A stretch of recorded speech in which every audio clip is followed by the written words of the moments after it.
சிறுவயதில் கேட்ட தென்கட்சி சுவாமிநாதன் ஐயா அவர்களின் சிந்தனையை தூண்டும் நகைச்சுவை கதைகளை இந்த பதிவில் பார்க்கலாம். தேசத்து மேலையும் தாய்மொழி பேர்லையும் செலுத்துற அன்புக்கு அபிமானம்னு பேர். தேசாபிமானம்னு சொல்றமே இதுதான். ஒரு கணவன் மனைவி பேர்ல காட்டுற அன்புக்கு காதல்னு பேரு. கடவுள் பேர்ல செலுத்துற அன்புக்கு பக்தின்னு பேரு. இப்படி அன்புல பல ரகம் இருக்கிறப்போ அதுல உள்ள வித்தியாசம் தெரியாம இடம் மாத்தி அன்பு காட்டினா இடைஞ்சல் தான். சரி, இந்த அன்பை பத்தி விஞ்ஞானம் என்ன சொல்லுது தெரியுமா? இதயத்தை பாதுகாக்கிறதுக்கு முக்கியமா தேவைப்படுற ஒண்ணு இந்த அன்புதான்னு சொல்லுது. நெதர்லாந்து விஞ்ஞானிகள் இதை ஆராய்ச்சி பண்ணியே கண்டுபிடிச்சிருக்கிறாங்க. கொஞ்சம் முயல் குட்டிகளை 2 பிரிவா பிரிச்சாங்க. 2 குரூப்புக்கும் கொழுப்பு அதிகமா உள்ள ஆகாரத்தையே கொடுத்துக்கிட்டு வந்தாங்க. ஆனா ஒரு குரூப்புக்கு வெறுமன ஆகாரத்தை கொடுத்ததோட சரி, இன்னொரு குரூப் முயல்களுக்கு ஆகாரம் கொடுத்ததோட நிறுத்திக்கல.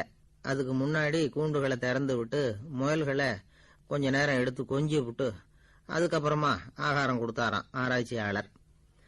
இந்த குரூப்புக்கு இதய பாதிப்பு 60% குறைச்சலா இருந்துதான். சில நோயாளிகளுக்கு ஹார்ட் அட்டாக் வந்தாலும் அதை தாங்கிக்கிட்டு குணமாகிற சக்தி அதிகமா இருக்குது. இது எப்படின்னு ஆராய்ச்சி பண்ணி பார்த்துருக்கிறாங்க. அவங்கெல்லாம் மனைவி தன் பேர்ல ரொம்ப அன்பா இருக்கிறதாக நினைக்கிறவங்களா இருக்கிறாங்களாம். இதய நோயாளிகள் பல பேரை சந்திச்சு இதய நோய் ஏற்பட என்ன காரணம்னு கேட்டிருக்கிறாங்க. அவங்க சொன்ன காரணம்லாம் சாப்பாடு சம்பந்தமா இல்லையா, மனைவி அன்பா இல்ல, இப்படிப்பட்ட காரணத்தை தான் சொல்றாங்களாம். அதனால இதயத்தை பாதுகாக்கணும்னு நினைக்கிறவங்க அடுத்தவங்க அன்பா இருக்கிறது மாதிரி பாத்துக்குங்க, அதுதான் முக்கியம். ஒருத்தர் முகம் பூரா பிளாஸ்டரி போட்டுக்கிட்டு வந்தார். ரொம்ப கோபமா, என்னங்க ஆச்சுன்னு விசாரிச்சேன். எல்லாம் உங்களால தான் சார்னார். விவரமா சொல்லுங்களேன். என்ன, உங்க தகவலை கேட்டுட்டு ஒரு பூனைக்குட்டியை கையில எடுத்தேன், அன்பா அதை தடவி கொடுக்கறதுக்காக. ஆனா அது முந்திக்கிட்டது, அது என் முகத்தை தடவி கொடுத்துட்டுது. முகம் பூரா நகை கீறல், அதுதான் இப்படி அப்படின்னார். அன்புல அறிவு சேராததுனால வந்த கோளாறு இது. அவர் ஒரு பெரிய குடும்பத்துல பிறந்தவர். இருக்கிற சொத்துக்கள் எல்லாத்தையும் வாரி வழங்கிவிட்டு காட்டுக்கு புறப்பட்டார் தவம் செய்யறதுக்காக. இருந்தது பூராவும் கொடுத்துட்டார். இனிமே எதுவுமே இல்லை கொடுக்கறதுக்கு. அப்போ கடைசியா ஒருத்தன் வந்து கையை நீட்டினான். ஐயா ஏதாவது கொடுங்கன்னா. அவர் பார்த்தார். கட்டியிருக்கிற வேட்டியை தவிர வேற எதுவுமே இல்லை. 8 முழம் பட்டு வேட்டி, ஜரிகை கரையோடு இருக்குது. கடைசியா அதை தான் எடுத்து கட்டிக்கிட்டு அவர் புறப்பட்டுக்கிட்டு இருக்கிறார். அவர் பார்த்தார், எதிரில் அவன் பரிதாபமா நின்றுட்டு இருக்கிறான். அந்த 8 முழ வேட்டியை 2ஆ கிழிச்சார். 4 முழத்தை அவங்ககிட்ட கொடுத்துட்டு மீதி 4 முழத்தை தன்னுடைய இடுப்புல கட்டிக்கிட்டு அவர் காட்டுக்கு போயிட்டார். இவன் என்ன பண்ணான் தெரியுமா? கையில் கிடைச்ச 4 முழத்தை எடுத்துக்கிட்டு கடை வீதிக்கு போனான். பழைய பட்டு வேட்டி ஜருகை இதெல்லாம் விலைக்கு வாங்குற வணிகர் ஒருத்தர் இருந்தார். அவர்கிட்ட போனான். இதை விலைக்கு எடுத்துக்கிறீங்களான்னு கேட்டான். அவர் வாங்கி பார்த்தார். ஆகா, ரொம்ப அருமையான வேட்டி, விலை வசந்த ஜருகை, இது ஏது உனக்குன்னு கேட்டார். அவன் நடந்ததை சொன்னான். அப்படின்னா ஒன்று செய்யி, இந்த வேட்டியோட இன்னொரு பாதியையும் மெதுவாக வாங்கிட்டு வந்துரு, உனக்கு நிறைய பணம் தரேன் அப்படின்னார் அந்த வணிகர். இவன் கொஞ்சம் யோசனை பண்ணி பார்த்தான். கொஞ்சம் இருங்க, தான் வந்துவிடுறேன் அப்படின்னு சொல்லிவிட்டு நேராக காட்டுக்கு போனான். அவர் எங்கே இருக்காருன்னு தேடி கண்டுபிடிச்சான். அவர் ஒரு இடத்துல தவக்கோலத்தில் இருக்கிறார். கட்டியிருந்த இடைவேட்டியும் அவரை அறியாமலே நழுவி கீழே விழுந்து கிடக்குது. இவனுக்கு ரொம்ப வசதியாக போச்சு. அவரை கேட்க வேண்டிய அவசியமே இல்லை. மெதுவாக சத்தம் போடாமல் அடிமேல அடி வச்சு நெருங்கினான். அவர் கண்ணை மூடிக்கிட்டு அவர் பாட்டு நின்றுக்கிட்டு இருக்கார். இவன் மெதுவாக போய் கீழே கிடந்த அந்த துணியை எடுத்துக்கிட்டு சத்தம் போடாமல் திரும்பி நடந்தான். அப்படி கொஞ்சம் தூரம் நடந்திருப்பான். அப்படி ஓட ஆரம்பிக்கிற சமயத்தில் அவன் காலில் கீழே கிடந்த முள்ளு ஒன்று நறுக்குன்னு தச்சு விட்டுது. வலி தாங்க முடியாமல் அம்மான்னு கத்திவிட்டான். இந்த சத்தத்தினால கண்ணை மூடி நின்றுகிட்டு இருந்த அவர் தவம் கலைஞ்சுது. மெதுவாக கண்ணை திறந்து பார்க்கறார். தன் இடையில இருந்த வேட்டி அவன் கையில் இருக்கு. இப்போ அவர் நினைக்கிறாராம், இந்த வேட்டி மேலே நான் வச்ச ஆசை அல்லவா அவனை வந்து திருடன் ஆக்கிவிட்டது அப்படின்னு நினைச்சாராம். இது எப்பேற்பட்ட மனநிலைங்கிறத கொஞ்சம் யோசிச்சு பாருங்க. தான் ஒரு பொருள் மேல வைத்த பற்று இன்னொரு மனிதன் திருடனா ஆகிறதுக்கு காரணம் ஆயிட்டுதே அப்படின்னு நினைக்கிறார். அப்படி நினைச்ச அவர் யார் தெரியுமா? அவர் தான் மகாவீரர். இழந்துட்டேங்கிறியே, நீ என்னத்தை கொண்டு வந்த இங்க இழக்கிறதுக்கு? நீ என்னத்தை உண்டாக்குன இது அழிஞ்சுட்டுதுன்னு சொல்றதுக்கு? இது அவருடைய சிந்தனை. இன்னைக்கு நம்ம சிந்தனையெல்லாம் வேற மாதிரி இருக்குது. ஒருத்தன் நடுத்தெருவில் உட்காந்து அழுதுகிட்டு இருந்தான். அந்த வழியா வந்தவர் கேட்டார், ஏப்பா அழற அப்படின்னு கேட்டார். 5 ரூபா சார். இந்த இடத்துல விழுந்துட்டுது, ரொம்ப நேரமாக தேடுறேன், கிடைக்காது போல இருக்கு அப்படின்னா. எப்போ தொலைஞ்சுது அப்படின்னு கேட்டார்.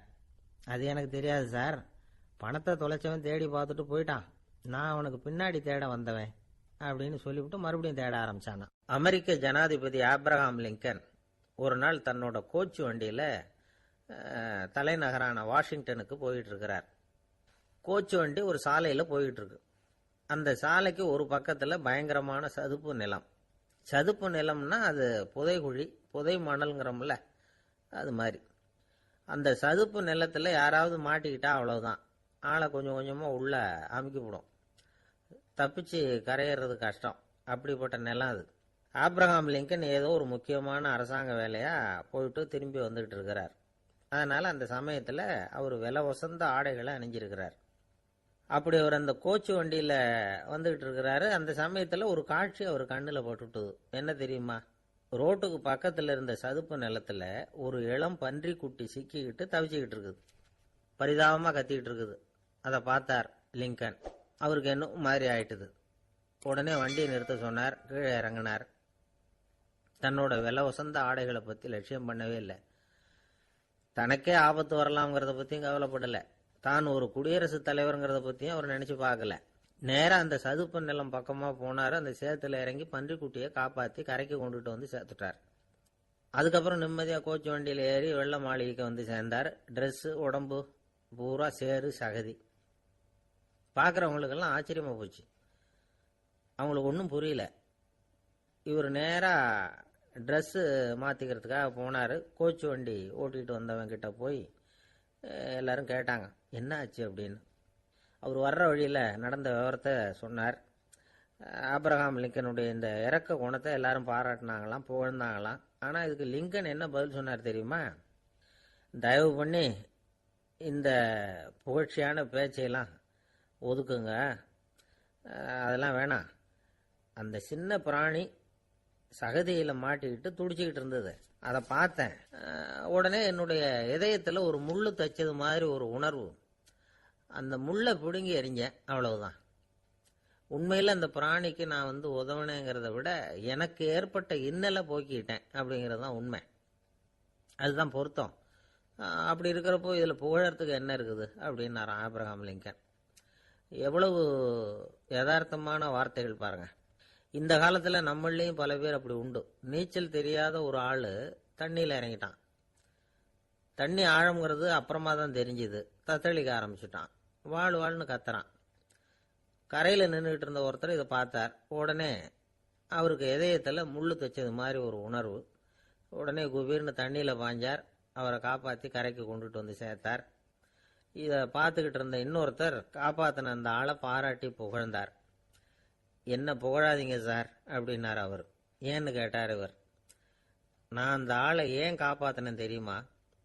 அவன் நேற்றுக்கு என்கிட்ட 300 ரூபா கடன் வாங்கியிருக்கிறான். இவன் தண்ணியில் போட்டான்னா நான் கொடுத்த கடனும் தண்ணியில் போடும், அதனால தான் விழுந்து காப்பாற்றினேன் அப்படின்னா அந்த ஆள். ஒருத்தர் ரொம்ப அவசரமாக போய்கிட்டு இருந்தார்.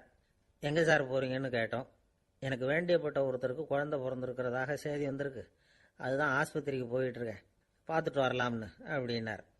அப்படின்னா கொஞ்சம் இப்படி உட்காருங்க அப்படின்னோம். சில விவரமெல்லாம் சொல்கிறேன், கேட்டுக்கிட்டு போங்க அப்படின்னோம். உட்காந்தார். அப்புறம் சொல்ல ஆரம்பித்தோம். புதுசாக பிறந்திருக்கிற ஒரு குழந்தைய பார்க்க போகிறதுன்னா அது சாதாரண விஷயம் இல்லை. அதில் ரொம்பவும் கவனமாக நடந்துக்கணும். புது குழந்தைக்கு நோய் சுலபமாக தொற்றும். முக்கியமாக காற்று மூலமாக பரவுகிற நோய்கள் சுலபமாக வந்துடும். அதனால் நமக்கு உடம்பு சரியில்லைன்னா குழந்தைய விட்டு கொஞ்சம் தள்ளியே இருக்கிறது தான் நல்லது. பெரியவங்களை பொறுத்த வரைக்கும் சாதாரணமாக உள்ள ஒரு கிருமி கூட குழந்தைய பொறுத்த வரைக்கும் ரொம்ப மோசமான ஒரு கிருமியாக இருக்கும். சில வெளிநாடுகளில் எப்படி தெரியுமா? பிறந்த குழந்தை தூங்கிக்கிட்டு இருக்கிற ஒரு ரூமுக்கு போகணும்னா போகிறவங்க முகமூடி போட்டுக்கணும், காலணிகளை மாற்றிக்கணும், அவ்வளவு சுத்தமாக உள்ளே போய் பார்த்துட்டு வரணும். பொதுவாக சில ஆஸ்பத்திரிகளில் பார்த்தீங்கன்னா பார்வையாளர்கள் நேரத்தில் விசிட்டிங் ஹவர்ஸ் தாயை விட்டு குழந்தைய தனியாக பிரித்து வச்சுருவாங்க. எதுக்குன்னு நினைக்கிறீங்க? அந்த நேரம் பல பேர் வருவாங்க போவாங்க. அவங்க கை கால் சுத்தமாக இருக்காது. சுத்தம் இல்லாத கைகள் மூலமாக கிருமிகள் பரவும். சுத்தம் இல்லாத கைன்னா மண்ணு தூசி படிஞ்சிருக்கிற கை மட்டும் தான் அர்த்தம் இல்லை. சாலையில் கையை வீசிக்கிட்டு நடந்து வர்றீங்க, குழந்தைய பொறுத்த வரைக்கும் அது கூட சுத்தம் இல்லாத கை தான். தாயை தவிர மற்றவங்க குழந்தைய தூக்காமல் பார்த்துக்கிறது நல்லது. தாய் கூட அளவோட கொஞ்சிறதோட நிறுத்திக்கணும். புதுசாக ஒரு குழந்தைய பெற்றிருக்கிற பொண்ணுக்கிட்ட மற்ற தாய்மார்கள் ஏதாவது சொல்லிக்கிட்டே இருப்பாங்க. குழந்தைய அப்படி வளர்க்கணும் இப்படி வளர்க்கணும் அப்படின்னு ஏதாவது அட்வைஸ் பண்ணிக்கிட்டே இருப்பாங்க. இப்படி ஓவராக அறிவுரை பண்ணுறது அந்த பொண்ணை குழப்பி விட்டுரும். அதனால் அப்படிலாம் பண்ணக்கூடாது. அந்த பெண்ணே ஏதாவது கேட்டால் கூட டாக்டர் சொல்ல வேண்டிய விவரங்களை எல்லாம் நாமே சொல்லிகிட்டு இருக்கக்கூடாது. புதுசாக பிறந்திருக்கிற குழந்தைய மட்டும்தான் இப்படி பார்க்கணும்னு இல்லை. ஒரு நோயாளி குழந்தைய பார்க்க போகிறதுனா கூட ரொம்ப எச்சரிக்கையாக தான் நடந்துக்கணும். ஒரு தின்பண்டமோ விளையாட்டு சாமானோ அந்த குழந்தைக்கு நாம் வாங்கிட்டு போகிறதா வச்சுக்குவோம். அதை நேராக கொண்டுகிட்டு போய் அந்த குழந்தைகிட்டே கொடுக்கக்கூடாது. அதோட அப்பா அம்மா கிட்ட ரகசியமாக கொடுக்கலாம். அவங்க முடிவு பண்ணட்டும் குழந்தைகிட்ட அதை கொடுக்கலாமா வேண்டாமாங்கிறத. அவங்களுக்கு தான் தெரியும் அதோட மனசும் உடம்பும். உங்கள் அக்கறையை காட்டுறதா நினச்சிக்கிட்டு குழந்தை வாயில் எதையும் கொண்டுட்டு போய் போடாதீங்க. போகிறப்போ உங்கள் வீட்டு குழந்தையும் அழைச்சிட்டு போகாதீங்க. இது நோயை வாங்கிட்டு வந்துடும், அல்லது புதுசாக ஒரு நோயை அதுக்கிட்ட கொடுத்துட்டு வந்துடும். என்னதான் உங்களுக்கு பழக்கமான குழந்தையா இருந்தால் கூட அதுக்கு விருப்பம் இல்லைன்னா பேசக்கூடாது. அங்கே போய் அவங்க பள்ளிக்கூடத்தை ஞாபகப்படுத்திட்டு இருக்கக்கூடாது. நோயில் இருக்கிறப்ப ஸ்கூலை பற்றி பேச அது விரும்பாது. ஆஸ்பத்திரியை விட்டு வெளியில் புறப்படுறப்போ குழந்தைகிட்ட சொல்லணும்னு அவசியம் இல்லை. அதோட அப்பா அம்மா கிட்ட சொல்லிவிட்டு புறப்பட்டா போதும். குழந்தை கோபிச்சிக்காது. சமூக சம்பிரதாயத்தை பற்றி அது கவலைப்படுறதில்லை. இப்படி எல்லா விவரமும் நம்ம எதிரில் உட்காந்துருந்தவங்க கிட்ட சொல்லி முடித்தோம். ரொம்ப நன்றி சார் அப்படின்னு சொல்லிவிட்டு அவர் புறப்பட்டார். குழந்தைங்க கொஞ்சம் வளர்கிற வரைக்கும் தான் நாம் எச்சரிக்கையாக இருக்கணும்னு இல்லை, வளர்ந்த பிறகு இன்னும் எச்சரிக்கையாக இருக்கணும். ஒரு பையன் பள்ளிக்கூடத்துலேருந்து திரும்பி வீட்டுக்கு வந்தான். முகம் பூரா நகத்தால் கீறி இருந்தது. அப்பா பார்த்து பயந்துட்டார். யாருடா உன்னை இப்படி பண்ணது அப்படின்னாரு. என் கூட படிக்கிற இன்னொரு பையன்னா. நாளைக்கு உன் கூட பள்ளிக்கூடத்துக்கு வர்றேன், நீ எனக்கு அவனை அடையாளம் காட்ட முடியுமான்னார். அது ரொம்ப சுலபம் நான் பையன். எப்படின்னார் அப்பா. அவன் காதில் ஒன்றை கையோடு எடுத்துகிட்டு வந்திருக்கிறேன், இதோ என் பையில தான் வச்சுருக்கேன் அப்படிங்கிறான் அந்த பையன். ஒருத்தர் இருக்கார், நல்ல உத்தியோகத்தில் தான் இருக்கிறார். ஆனால் எப்போ பார்த்தாலும் முகத்தை வெறுப்பாக வச்சுருப்பார். அப்படியே வருவார் போவார். ஏன் சார் இப்படி இருக்கிறீங்க அப்படின்னு விசாரித்தோம். ஏன்டா இந்த வேலைக்கு வந்தோம்னு இருக்கு சார் அப்படின்னார். உங்கள் வேலை உங்களுக்கு பிடிக்கலையா அப்படின்னு கேட்டோம். இல்லைன்னார். இப்படிப்பட்டவங்க வெற்றிகரமான வாழ்க்கை வாழ முடியாது. இது நிபுணர்கள் கருத்து. வேலையை நேசிக்க தெரிந்தவர்கள் வெற்றி பெறுவார்கள் அப்படிங்கிறாங்க அவங்க. எந்த துறையாக இருந்தாலும் சரி, அந்த துறையில் வெற்றிகரமாக இருக்கிறவங்கள விசாரித்து பாருங்கள்.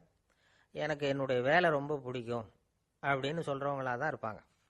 அப்படி இருந்தால் தான் அது வெற்றிகரமாக இருக்க முடியுது அவங்களால. ஒருத்தனுக்கு பிடித்தமான பொழுதுபோக்கே அவனுடைய தொழிலாக இருந்துட்டுதுன்னா அவனை மாதிரி கொடுத்து வச்சவன் வேற யாரும் இல்லை அப்படிங்கிறார் பெர்னாட் ஷா.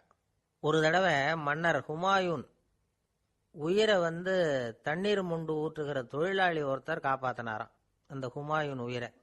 உடனே மன்னர் கேட்டிருக்கார், உனக்கு என்ன வேணும்னாலும் கேளு தரேன், உயர் பதவி வேணுமா அப்படின்னு கேட்டாராம். மன்னா, மக்களின் தாகம் தீர்க்கக்கூடிய இந்த பணியை விட உயர்ந்தது உண்டா அப்படின்னாராம் அந்த தொழிலாளி.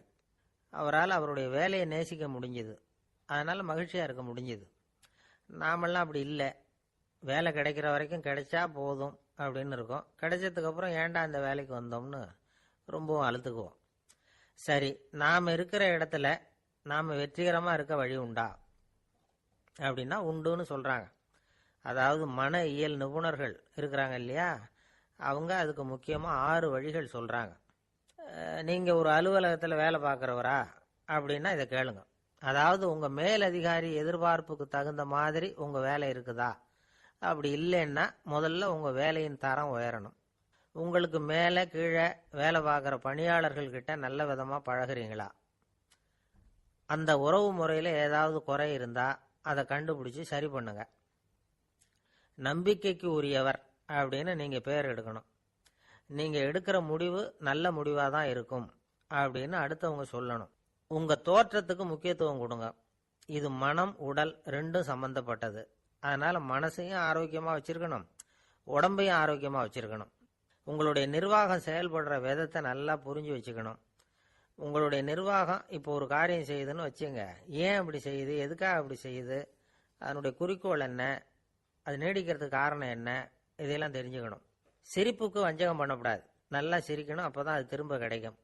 சிறுவயதில் கேட்ட தென்கட்சி சுவாமிநாதன் ஐயா அவர்களின் சிந்தனையை தூண்டும் நகைச்சுவை கதைகளை இந்த பதிவில் பார்க்கலாம். உங்களுக்கு ஒரு பொறுப்பான வேலை கிடைக்குது, உடனே சத்தம் குழப்பம் அப்படின்னு சூழ்நிலையை இறுக்கமாக ஆக்கிடக்கூடாது. எந்த சூழலையும் இயல்பாக கையாளக்கூடியவர் அப்படிங்கிறத காட்டணும். இதெல்லாம் உங்கள் துறையில் நீங்கள் வெற்றி பெற நிபுணர்கள் சொல்கிற யோசனைகள். இவ்வளவு விவரமும் சொல்லிவிட்டு ஒருத்தரை பார்த்து கேட்டோம், இப்போ சொல்லுங்க, நீங்கள் செய்கிற வேலை உங்களுக்கு பிடிச்சிருக்குதா அப்படின்னா. ரொம்ப ரொம்ப பிடிச்சிருக்குது அப்படின்னார். சரி, என்ன செஞ்சிட்டு இருக்கிறீங்க அப்படின்னு கேட்டோம். சும்மா தான் இருக்கிறேன் அப்படின்னார் அவர். அள்ள அள்ள குறையாதது அட்சய பாத்திரம், அது நமக்கு தெரியும், கேள்விப்பட்டிருக்கிறோம். ஆனால் போட போட நிரம்பாத ஒரு பாத்திரம் உண்டு. அது என்ன தெரியுமா? நம்மள பல பேர்கிட்ட அந்த பாத்திரம் உண்டு. அதுதான் பேராசை அப்படிங்கிற பாத்திரம். அதை நிறைவு செய்யவே முடியாது. பேராசையை பற்றி சுஃபி இலக்கியத்தில் ஒரு பிரபலமான கதை உண்டாம். அதை ஒரு பெரியவர் எடுத்து சொல்லியிருக்கிறார். ஒரு மன்னர் நகர்வலம் போயிட்டு இருக்கார். ஒரு பிச்சைக்காரன் மன்னர் எதிரில் வரான். பிச்சை போடுங்கிறான். என்னுடைய அமைதியை கெடுக்காதே போங்கிறார் மன்னர். அவன் சிரிக்கிறான். அரசே, உங்களுடைய அமைதி கிடக்கூடிய நிலையில் இருந்தா அதுக்கு பேர் அமைதியே கிடையாது அப்படின்னானா. எதிரில் நிற்கிறது வெறும் பிச்சைக்காரன் இல்லை, யோகி அப்படிங்கிறத மன்னர் புரிஞ்சுக்கிட்டார். துறவியே, உங்களுக்கு என்ன வேணும்னாலும் கேளுங்க, கொடுக்குறேன்னாராம். அந்த துறவி மறுபடியும் சிரிக்கிறார். அரசே, உங்களால் முடியாததையெல்லாம் கொடுக்க முடியும்னு சத்தியம் செய்யாதீங்க அப்படின்னார். மன்னருக்கு கோபம் வந்துட்டுது. என்ன இவர் இப்படி சொல்றாரு அப்படின்னு நினைச்சார். நகர்வலத்தை பாதியிலேயே நிறுத்தினார். வாங்க அரண்மனைக்குன்னார். துறவியை அழைச்சிக்கிட்டு அரண்மனைக்கு வந்துட்டார். துறவி தன்கிட்ட இருந்த பிச்சை பாத்திரத்தை நீட்டினார். இது நிறைய எனக்கு பொற்காசுகள் வேணும் அப்படின்னாராம்.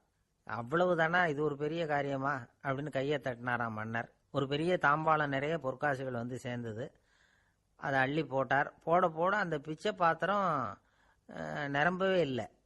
பொற்காசுகள் போட போட அவ்வளவையும் உள்ளே வாங்கிக்கிட்டே இருக்குது. அரசாங்க கஜானாவே காலி ஆகிட்டுது. மூட்டை மூட்டையாக பொற்காசுகளை கொட்டி பார்த்துட்டாங்க. அது முழுங்கிக்கிட்டே இருக்குது. கடைசி வரைக்கும் அந்த பிச்சை பாத்திரம் நிரம்பவே இல்லை. அரசர்கிட்ட இருந்த கர்வம் போயிட்டுது. அப்படியே பொத்துன்னு துறவி காலில் விழுந்தார். அப்போ அந்த துறவி சொன்னாராம், மன்னா, இந்த பிச்சை பாத்திரத்தை உங்களால் மட்டும் இல்லை, வேற யாராலையும் நிரப்ப முடியாது. அதுக்கு என்ன காரணம்னா, இது சாதாரண பிச்சை பாத்திரம் இல்லை, பேராசைகளோட வாழ்ந்து செத்து போன ஒரு மனிதனின் மண்டை ஓடுது அப்படின்னாராம். பாருங்க, இதுதான் அந்த சுஃபி இலக்கிய கதை. செத்த பிறகும் நிறைவு இல்லைன்னா அது எப்பேற்பட்ட பேராசையா இருக்கும்னு யோசிச்சு பார்த்துங்க. நம்மால் ஒருத்தர் கல்யாணம் பண்ணிக்க பொண்ணு பார்த்துக்கிட்டு இருந்தார். அழகு, அறிவு, படிப்பு எதுவும் தேவையில்லை, பணம் மட்டும் இருந்தா போதும் அப்படின்னு பார்க்குறவங்க கிட்ட எல்லாம் சொல்லி வச்சார். ரொம்ப நாளைக்கு அப்புறம் ஒரு பணக்காரர் கிடைச்சார். அவர் சொன்னார், இதை பாருங்க, எனக்கு 20 வயசுல ஒரு மகள், அவளை நீங்க கல்யாணம் பண்ணிக்கிட்டா 2 லட்சம் பணம் கொடுப்பேன். 25 வயசுல ஒரு பொண்ணு, அவளை கல்யாணம் பண்ணிக்கிட்டா 2.5 லட்சம் தருவேன். 30 வயசுல ஒரு பொண்ணு இருக்கா, அவளை கல்யாணம் பண்ணிக்கிட்டா 3 லட்சம் தருவேன். என்ன சொல்ற அப்படின்னாராம். இவன் கொஞ்ச நேரம் யோசிச்சு பார்த்துருக்கான். அதுக்கப்புறம் மெதுவாக அவரை நிமிர்ந்து பார்த்து, ஏன் சார், உங்ககிட்ட 50 வயசுல ஏதாவது பொண்ணு இருக்கா அப்படின்னு கேட்டானா. ஒருத்தர் ரொம்ப அவசரமா வந்தார். சார், மனுஷன் நிம்மதியா இருக்கிறதுக்கு என்ன வழின்னு கேட்டார். சீக்கிரமா ஒரு கல்யாணத்தை பண்ணீங்க, எல்லாம் சரியா போடும் அப்படின்னோம். அவர் ஒரு மாதிரியா பார்த்தார். ஏற்கனவே எனக்கு கல்யாணம் ஆயிட்டுது சார், அதனால தானே நிம்மதியா இருக்கிறதுக்கு வழி கேட்குறேன் அப்படின்னார். சரி, இவர் ஒரு மாதிரியான கேஸ் அப்படின்னு நினச்சிக்கிட்டு நம்மகிட்ட இருந்த ஒரு சின்ன புத்தகத்தை அவர்கிட்ட தூக்கி கொடுத்தோம். இதை படிச்சு பாருங்கன்னு. கல்யாணத்துக்கு பிறகும் சந்தோஷமா இருக்கிறதுக்கு என்ன வழி அப்படிங்கிற கேள்விக்கு அந்த புத்தகத்தில் விளக்கம் இருந்தது. கணவன் மனைவிக்குள்ள சிக்கல் வராமல் இருக்கிறதுக்கு அதில் சில வழிகளை சொல்லி கொடுத்துருக்குறாங்க. அதெல்லாம் என்னென்ன அப்படிங்கிறத இப்போ பார்க்கலாமா? குடும்பம்னு இருந்தால் கோபம் வரதான் செய்யும். அது வந்துட்டு போட்டும் பரவாயில்ல. ஆனால் அந்த கோபம் ஒரே நேரத்தில் 2 பேருக்கும் வந்துடாமல் பார்த்துக்கணும். ஒரு சமயத்தில் யாராவது ஒருத்தர் தான் கோபப்படணும், அடுத்தவங்க அமைதியாக இருக்கணும். அதுக்கப்புறம் இவர் அமைதியான உடனே அவங்க ஆரம்பிச்சுக்கலாம்.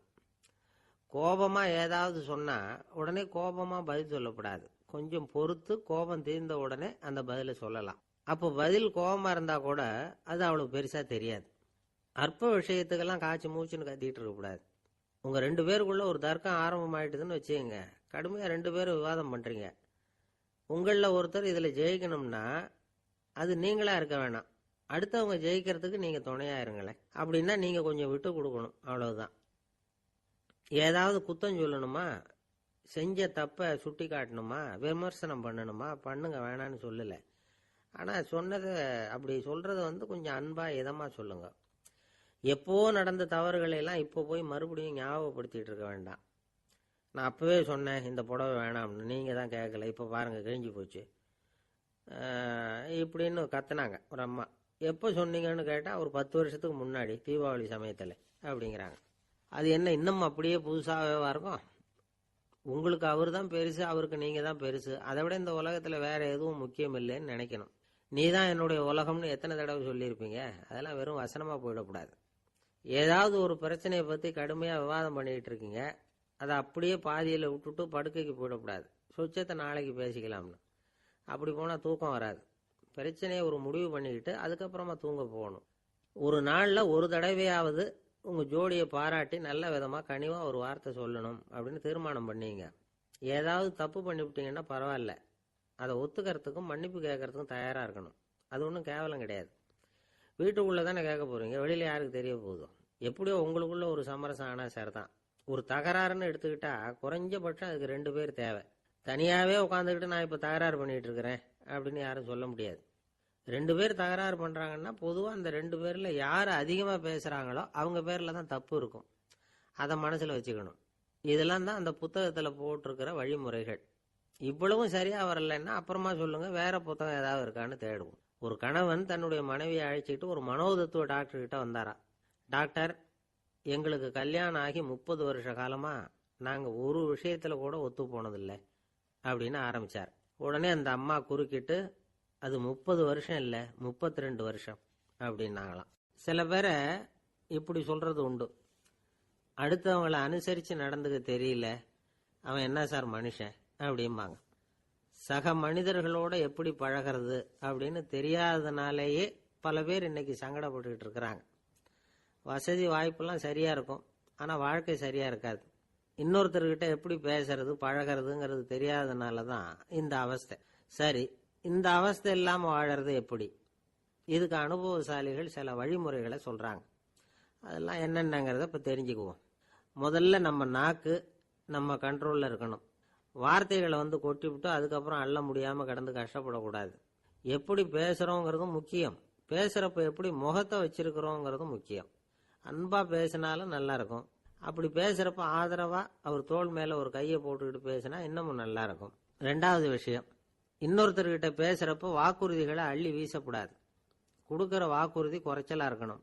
அப்படி கொடுத்த வாக்குறுதியை கண்டிப்பாக நிறைவேற்றணும். நாம் ஒருத்தரை பாராட்டுறோம் அல்லது அவரை பற்றி அபிப்பிராயம் சொல்கிறோம்னா அது ஆக்கப்பூர்வமாக இருக்கணும். நம்ம பாராட்டு அல்லது விமர்சனம் அடுத்தவருடைய முன்னேற்றத்துக்கு உதவுறது மாதிரி இருக்கணும். நாம் சொல்கிறத கேட்டுட்டு அவன் தலையில் கையை வச்சுட்டு உட்காந்துடக்கூடாது. எப்பவும் உற்சாகமாக இருக்கணும், முகம் அலர்ச்சியாக இருக்கணும். மனுஷன் இருந்தால் வருத்தம், கவலை, ஏமாற்றம் எல்லாம் இருக்க தான் செய்யும். அதெல்லாம் மனசில் இருக்கட்டும். அந்த வருத்தமும் கவலையும் ஏமாற்றமும் சேர்ந்துக்கிட்டு நம்ம முகத்தில் இருக்கிற மலர்ச்சியை மூடி மறைக்கிறதுக்கு நாம் இடம் கொடுத்துடக்கூடாது. எந்த விஷயத்தை பற்றி யாருக்கிட்ட பேசினாலும் வெளிப்படையாக பேசணும், திறந்த மனசோட பேசணும். மூடி மறைச்சி முன்னு மூழ்கிக்கிட்டு இருக்கக்கூடாது. இன்னொருத்தர்கிட்ட பேசுகிறப்போ விவாதம் பண்ணுங்க, அது தப்பு இல்லை. ஆனால் வாதாடிக்கிட்டு இருக்கக்கூடாது. அதாவது என்ன சொல்கிறாங்கன்னா, டிஸ்கஸ் பண்ணலாம், ஆர்கியூ பண்ணக்கூடாது. நம்மக்கிட்ட இருக்கிற நல்ல குணங்களை நாம் எடுத்து சொல்லிகிட்டு இருக்கக்கூடாது. அந்த நல்ல குணங்களே நம்மளை பற்றி எடுத்து சொல்லணும். அது மாதிரி நடந்துக்கணும். அதே மாதிரி அடுத்தவங்க கிட்ட உள்ள கெட்ட குணங்களை பற்றி அவசியம் இல்லாமல் நாம் பேச வேண்டியதில்லை. உங்களை பற்றி யாராவது தப்பாக பேசுகிறாங்களா, அப்படி அவங்க பேசுகிறதுல உண்மை இல்லையா அப்படின்னா அதை நீங்கள் பொருட்படுத்த வேண்டியதில்லை, விட்டுடலாம். அது தானாக போயிடும். ஒரு 4-5 பேரோட பேசிக்கிட்டு இருந்தீங்கன்னா எல்லாருக்கும் முக்கியத்துவம் கொடுங்க, யாரையும் அலட்சியப்படுத்தாதீங்க. தமாஷா பேசலாம், ஆனால் அவங்க தமாஷ் வந்து அடுத்தவங்களை வந்து கேலி பண்ணுறதா இருக்கக்கூடாது. நமக்கு கிடைக்க வேண்டியது கிடைக்கலையே அப்படிங்கிற தவிப்பு நம்மக்கிட்ட இருக்கக்கூடாது. அது தேவையில்லை. உங்கள் செயல்பாடுகள் தெளிவாக இருக்கட்டும், பாராட்டு தானாக அவங்கள தேடிட்டு வரும். இன்னொரு மனுஷனுடைய மனசில் கௌரவமான ஒரு இடத்த பிடிக்கணும்னா நாம் இந்த குணத்தையெல்லாம் நம்மக்கிட்ட வளர்த்துக்கணும். இதெல்லாம் வந்து அனுபவசாலிகள் சொல்லியிருக்கிற குறிப்புகள். இந்த குறிப்புகளை வந்து சரியாக புரிஞ்சுக்கணும், அது முக்கியம். தப்பாக புரிஞ்சுக்கிட்டா என்ன ஆகும் தெரியுமா? இதை கேளுங்க. ஒருத்தர் வந்தார், சார் அடுத்தவங்க தோள் மேலே கையை போட்டுக்கிட்டு அன்பாக பேசணும்னு சொன்னீங்க, அப்படி தான் பேசினேன். அவர் முதுகை கூட தட்டி கொடுத்தேன், என் வேலை போயிட்டுது சார் வீட்டுக்கு அனுப்பிச்சிட்டாங்க அப்படின்னார். யாருக்கிட்ட அப்படி பேசுனீங்கன்னு கேட்டோம். என் முதலாளிகிட்ட சார் அப்படிங்கிறார் ரொம்ப சோகமா. இந்த உலகமே ஒரு நாடக மேடை, நாம் எல்லாரும் நடிகர்கள். இது ஞானிகள் சொல்றது. இது ஒரு பக்கம் இருக்கட்டும். இந்த உலகத்துக்குள்ள எத்தனையோ நாடக மேடைகள், எத்தனையோ நடிகர்கள், எத்தனையோ நாடகங்கள், இதெல்லாம் எப்படி ஆரம்பமாச்சு? அதுதான் இன்னைக்கு தகவல். அதாவது ஆதி மனிதன் பேச ஆரம்பிக்கிறதுக்கு முன்னாடி சைகையாலேயே எல்லாத்தையும் சொல்லிக்கிட்டு இருந்தான். அதனால் அப்போவே நடிப்பு ஆரம்பமாயிட்டுது. முதல்ல ஒரு வேட்டையைத்தான் அவன் நடித்து காட்டியிருப்பான். இவன் எப்படி போனான், எதிரில் மிருகம் எப்படி வந்தது, அதோடு எப்படி சண்டை போட்டான், எப்படி அடித்து கொண்டுகிட்டு வந்தான், இதை அப்படியே மற்றவங்களுக்கு நடித்து காட்டியிருப்பான். ஏன்னா மொழி கிடையாது. இந்த காலத்துலலாம் நாடகங்களில் நடிக்கிறவங்கள நடிகர்கள்ங்கிறோம். ஒரு காலத்தில் இவங்களுக்கு என்ன பேர் தெரியுமா? திஸ்பியர்கள் அப்படின்னு பேராம். இதுக்கு காரணம் உண்டு. அதாவது 2000 வருஷத்துக்கு முன்னாடி கிரீஸ் நாட்டில் திசிபியஸ் அப்படின்னு ஒரு ஆள் இருந்தான். அவன் ஒரு பெரிய நாடக கலைஞன். அவன் சில இளைஞர்களை சேர்த்துக்கிட்டான், பயிற்சி கொடுத்தான், நாடக குழுவை உருவாக்கினான். நடிகர்களையும் நாடகத்துக்கு தேவையான பொருள்களையும் ஏற்றிக்கிட்டு போகிறதுக்கு ஒரு வண்டியையும் தயார் பண்ணான். அந்த வண்டியிலேயே அவன் கிரேக்க நாடு பூராவும் சுற்றினான். ஊர் ஊராக நாடகம் போட்டான். ஒரு ஊருக்கு போனதும் அங்கே நாடகம் நடத்த தியேட்டர் இருக்கா அப்படிங்கன்னெல்லாம் பார்க்கறது இல்லை அவன். ஏன்னா அப்போலாம் தியேட்டர்னா என்னென்ன தெரியாது. நாடகம்னா அது ஒரு மூடிய கொட்டைக்குள்ளே தான் நடத்தணுங்கிறது அப்போ யாருக்குமே தோணலை. இந்த வண்டி போகும், அதுவே ஒரு பகுதி அப்படியே ஒரு மேடை மாதிரி விரிச்சிக்கும். அதில் ஏறி நின்றுக்கிட்டு நாடகத்தை நடித்து காட்டுவாங்களாம். மக்கள்லாம் எதிரில் தரையில் உட்காந்து அதை பார்த்துக்கிட்டு இருக்கிறது. உலகத்தின் முதல் நடமாடும் தியேட்டர் இது தானே. இந்த திசிபியஸ் தான் முதலாக உலகத்தில் நாடகம்ங்கிற பொழுதுபோக்கை நடத்தி காட்டினவன் அப்படின்னு சொல்கிறாங்க. அவன் சொந்தமாக நாடகம் எழுதுனா, நடித்தான், நாடகத்தை இயக்கினான். அதனால தான் அவனை first man of the theatre அப்படின்னு சொல்லுவாங்க. அவன் தான் நாடக மேடையின் முன்னோடி. கிரேக்கர் காலத்திலேயே நாடக ஆசிரியர்கள், நடிகர்கள், ரசிகர்கள் இவங்கெல்லாம் உருவாயிட்டாங்களாம். நாடகத்தின் சரித்திரத்தில் இந்த 3 பிரிவும் ரொம்ப முக்கியம். அதாவது கிரேக்க தியேட்டர்கள்லாம் திறந்த வெளி மேடைகள் தான். பெரும்பாலும் மலைச்சரிவுகள், அதுவே படிப்படியாக பண்ணியிருப்பாங்க. கீழே அரைவட்ட வடிவில் மேடை, அதுக்கு ஆர்கெஸ்ட்ரான்னு பேர். பிற்காலத்தில் இதில் உட்காந்து இசைக்குழுவினர் வாய்ச்சதுனால இசைக்குழுவுக்கே ஆர்கெஸ்ட்ராங்கிற பேர் வந்துட்டுது. இப்போ கிரேக்க தியேட்டர்களில் ஒன்று, அதோட காலம் கிமு 340. அதை இன்னமும் பாதுகாத்து வச்சிருக்கிறாங்களாம். எபிடாரஸ் அப்படிங்கிற இடத்துல அது இருக்குதான். இன்னமும் அந்த தியேட்டரை பயன்படுத்திக்கிட்டு வர்றாங்களாம். சிறந்த கிரேக்க நாடகங்கள்லாம் அங்கே நடிக்கிறாங்களாம். ஆரம்ப காலத்திலேயே கட்டணம் கிடையாது. அப்புறம் பின்னாடி தான் நுழைவு கட்டணம்லாம் அப்படியே வந்துட்டு தான். நடிகர்கள் பளபளப்பான ஆடைகள் உடுத்தியிருப்பாங்களாம். இந்த குதிகால் உயர்ந்த காலணிகள் போட்டிருப்பாங்களாம். இதெல்லாம் பழைய குறிப்புகள். பலவிதமான உருவங்களில் மாஸ்க் அப்படின்னு சொல்லப்படுற முகமூடி. அதனால் ஒரே நடிகர் பல வேடங்களில் நடிக்கிறது உண்டான். ஆரம்பத்தில் பெண் நடிகர்கள் கிடையாது, எல்லாம் ஆண் நடிகர்கள் தான். ரோமானியர்கள் தான் முதல் நிரந்தர நாடக மேடையை கட்டினவங்க. அதுதான் முதல் தியேட்டர். கிமு 1048 காலகட்டத்தில் பாம்பிங்கிற நகரத்தில் அதை கட்டியிருக்கிறாங்களாம்.